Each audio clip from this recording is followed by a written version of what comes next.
Welcome back, friends, to another weekly video. The United States and the world is still grappling with a global financial crisis, and it's been going on for a long time now. I don't know if you guys realize this, but the initial stock market crash of this crisis happened on March 13th. So now we are in mid-July, 4 months later. That's a really long time, and things are still pretty bad. And so people are asking the question, when will this recession end?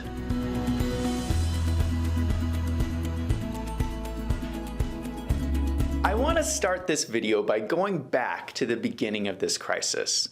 So I make YouTube videos every week. And at the beginning of this crisis, on April 5th, this was 3 weeks after the initial stock market crash, I made some predictions. If you go back through all the market crashes that have happened in the United States, there are three main things that always happen. Number one, the stock market crash is a front page story in the New York Times.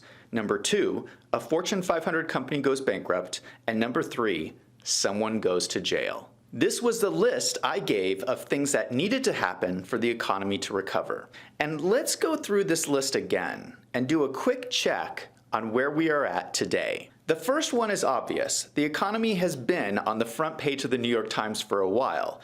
This is a signal of the magnitude of the situation. The second item is a Fortune 500 company goes bankrupt.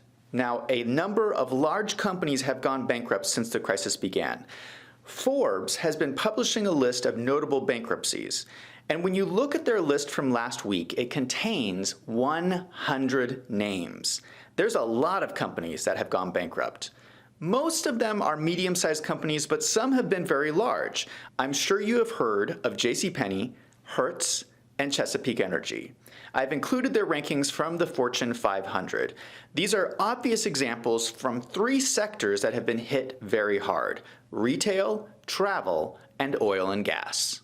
So has item 2 from my list been satisfied? I don't think so, and here's why. When you go through this list of 100 bankrupt companies, you notice something very interesting. Even though this list covers a broad range of sectors across the entire economy, there is one sector that is missing. There are no major U.S. airlines included in this list of bankrupt companies. I find that very strange.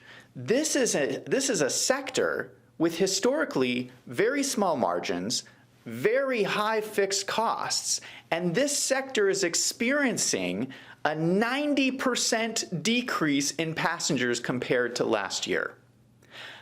I find it very strange that not a single one of these companies has declared bankruptcy. But the airlines is not the only thing that is missing from this list.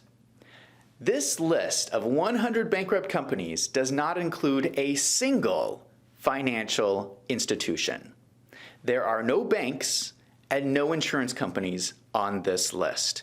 Now that also seems very strange to me, because we're existing in this economic moment where people are not paying their mortgages, they're not paying their credit card bills, we have record levels of unemployment, and I've just shown you that 100 companies have just gone bankrupt and are not going to pay their bills.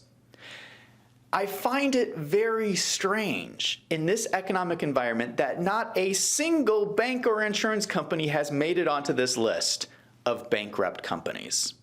What this tells me is that the 100 names of bankrupt companies on this list is just the beginning. There is more bankruptcies to come. The U.S. Federal Reserve has given a lifeline to some of these companies by extending them debt. But that's just postponed and delayed the inevitable. These companies need to go bankrupt, or else the economy is not going to be able to rebound. Let's consider item number 3. Someone needs to go to jail. Now, we've had some interesting developments in this area. A huge accounting fraud has been uncovered in a German company named Wirecard, where there is $2 billion missing from company bank accounts. This is exactly the type of fraud I was expecting to see. When times are good, companies can hide theft, but when times are bad, the missing money is going to be revealed. So has item number 3 from my list been satisfied? I don't think so. Now, the Wirecard fraud is interesting, but it is not the most interesting case that is going on right now. I am talking about the case of Jeffrey Epstein and Ghislaine Maxwell. Now, I'm sure you've heard about this. Jeffrey Epstein died before the recession. After the recession, now Ghislaine Maxwell is in prison. And they're in prison for sex trafficking for rich and powerful people. Now, this is a horrible, disgusting news story, but let me explain why it's important. When times are good, rich people can protect themselves. When times are bad, they don't have the assets anymore to protect themselves. So Ghislaine Maxwell is going to name somebody rich, famous, and powerful, and that person is going to go to jail. What Jeffrey Epstein stands for is it stands for the rich and powerful class that committed a crime that previously was able to get away with it, that they're not going to get away with it anymore. And someone is going to jail. These are the things that have to happen for the economy to heal. The point is that the economy needs to recover so that it can grow again stronger and better than before. And so when someone asks the question, when is the economy going to recover again? It's going to recover when the 3 things on my list are satisfied. One of these big companies that we're waiting for has to declare bankruptcy, and somebody has to go to jail.